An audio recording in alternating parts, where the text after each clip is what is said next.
Abuzimi nga klientët. Kemi të bëjmë me abuzim nga klientët drejt profesionistëve kur klienti nuk e respekton marrëveshjen që ka bërë me profesionistin në lidhje me pagesën për shërbimin që ka marrë, për shembull nuk paguan ose paguan me shumë vonesë, në lidhje me kohën, nuk e respekton kohën e profesionistit, për shembull vjen gjithmonë me vonesë, nuk paraqitet dhe nuk lajmëron dhe këtë gjë e bën shpesh.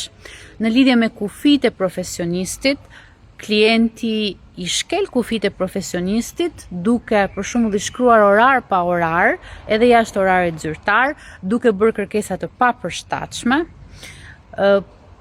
Kur klienti kryen një formë abuzimi emocional ndaj profesionistit, duke u viktimizuar edhe duke u munduar që të kërkojë më shumë vëmendje, më shumë kohë, energji, shërbime ekstra nga profesionisti.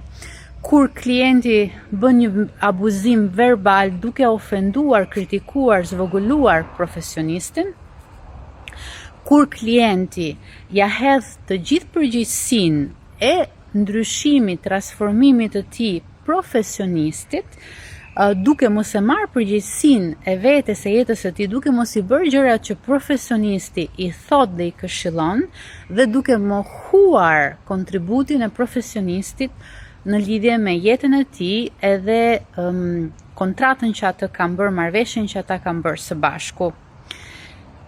Ne si profesionist nuk jemi të detyruar që të marrim çdo lloj klienti dhe ne mundemi që t'i themi jo dhe të ndërpresim një bashkëpunim nëse nuk është më i miri për ne. Ne si profesionist nuk duhet të pësojmë nga klientët. Ne mund të zgjedhim klientët më të mirë dhe më të përshtatshëm për ne.